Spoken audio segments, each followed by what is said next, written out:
What does it take to build a contender from nothing?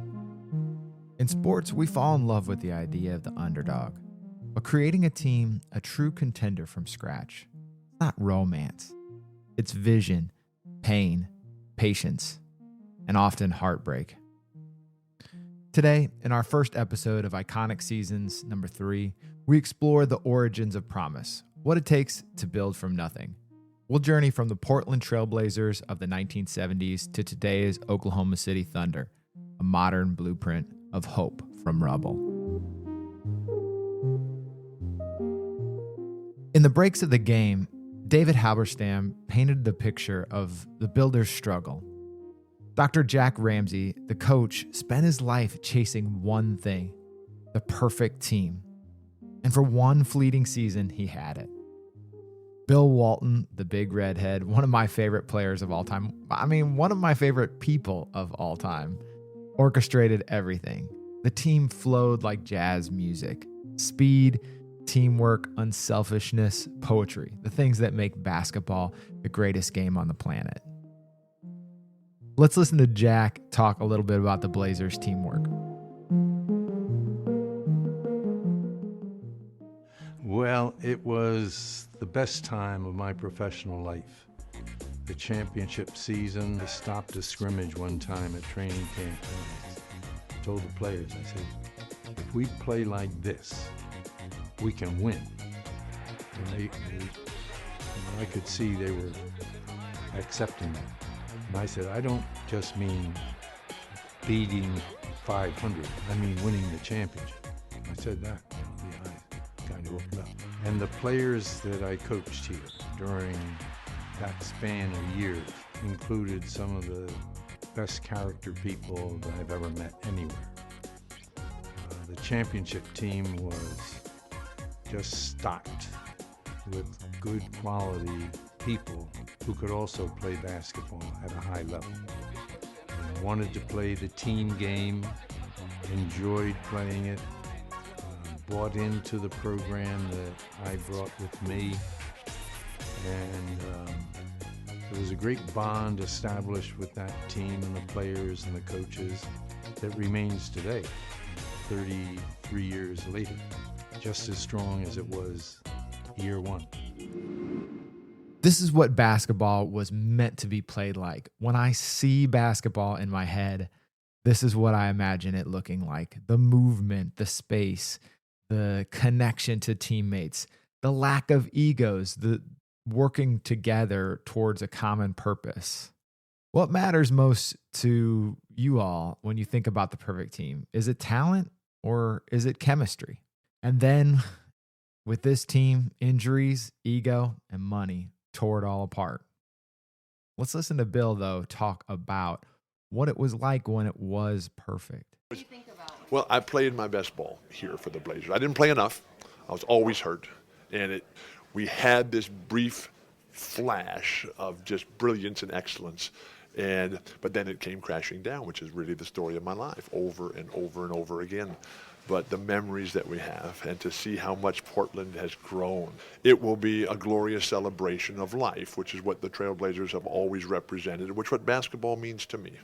The joy, the happiness, the hope, and just the fun, the exhilaration of being part of something so special. Because I know what this team has meant to this community, to this state, and to the identity of who we are as Oregonians. But it will be tough and sad because the key to the team was Maurice Lucas, and he's passed. And the key to the team was Jack Ramsay. And he's passed too. And those were the guys who kept everything together. Jack Ramsay said it best on the 30th anniversary, 10 years ago. The NBA honored the team, and they asked Jack Ramsay to be the guest speaker. And Jack gave an eloquent, perfect speech and talked about all the guys and what it meant to be a Blazer, what it meant to the state of Oregon, and all the things that just that make you so loyal and make you so grateful. And then Jack summed it up as I will right here. Because Jack, perfect orator, PhD in education, he looked at the crowd, massive crowd. It was at the NBA All-Star game. And Jack, He said, I'm often asked, Jack Ramsay, to put our Blazer team in historical context and perspective. And Jack took a deep breath and he said, I, as the coach, Jack Ramsay, I like our team, and we'll take our chances anywhere, any place, anytime, against anybody. Then he stopped, looked around to a rousing standing ovation, and he just walked off the stage. It was spectacular. I'm the luckiest guy in the world. I was there, and I'm a member of the Portland Trail Blazers.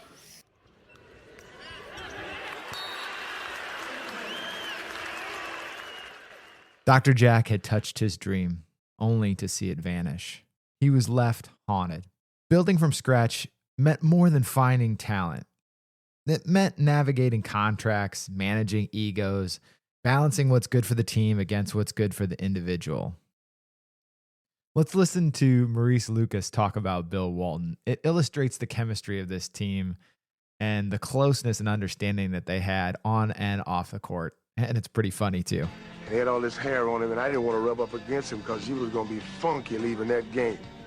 It was just his nature. You know, it's like everyone has to have an outlet. And, you know, he still listens to the Grateful Dead even when he got his hair cut. But come game time, he was a totally different person. But even that bond couldn't withstand the pressures of the league. The rising salaries, the demands of television, the pull of individual ambition. Will the Oklahoma City Thunder survive in the NBA business landscape? They had 3 guys just signed for $840 million. It's the type of wealth that even if you work against changing, you're not able to. You can't simply change the way that the people around you now perceive you. And these guys are incredibly young. You've got Chet, who's barely 21 years old. Jalen Williams is 23. The oldest of these guys is 26 years old.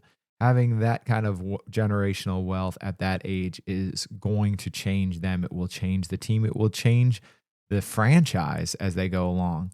Now, will they be able to navigate those? I don't know. Players like Greg Bunch and Abdul Jelani, they were fighting for a spot on that team, knowing that everything good happened for one sometimes meant heartbreak for some of the others. That's going to happen for the Thunder as well. And even when you find that perfect mix, as the book says, the breaks of the game can tear it apart. Let's listen to the call from the championship moment. They've gone wild in Portland. A world championship for the Blazers.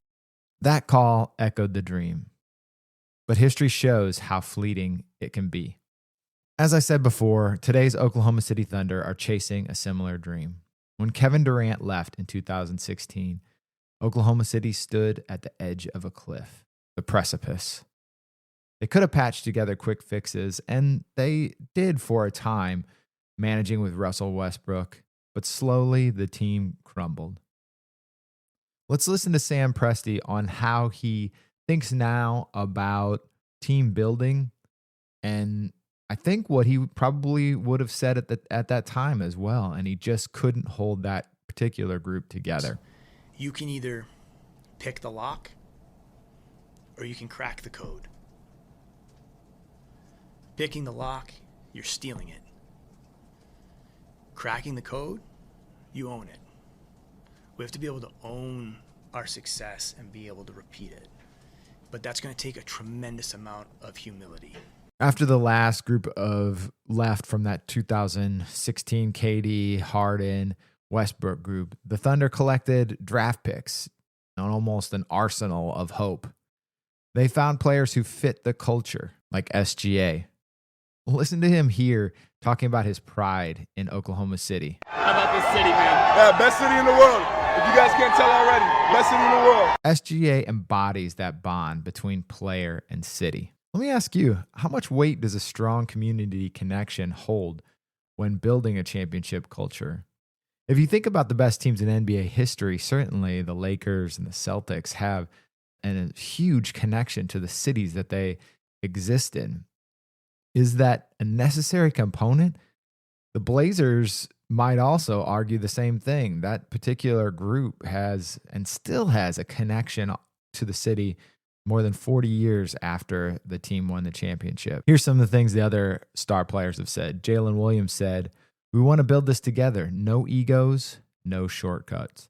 And the other $250 million man, Chet Holmgren, added, "We're trying to win right away and having fun doing it." The Thunder are building more than a roster. They're building a culture. But like Dr. Jack's Blazers, the challenge isn't just assembling the pieces. It's then keeping them together. So what does it take to build from scratch? Vision, like Ramsay's dream of unselfish basketball. Patience, like Presti's deliberate rebuild. Luck, and the resilience to face heartbreak. Culture, because talent without connections is just a house of cards waiting to tumble. And adaptation, because the game and the league always changes.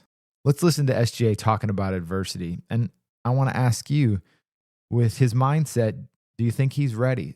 In the next years, they're going to face some kind of adversity, whether it be an injury, an ego situation, or a team that rises to surpass them.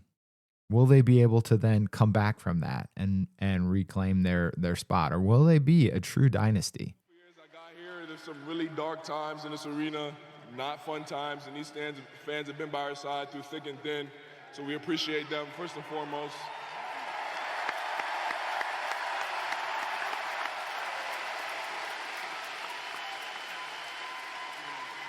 And then, of course, I want to thank my teammates. Without them, I'm nothing. Clear as day. I don't have 124 points by myself.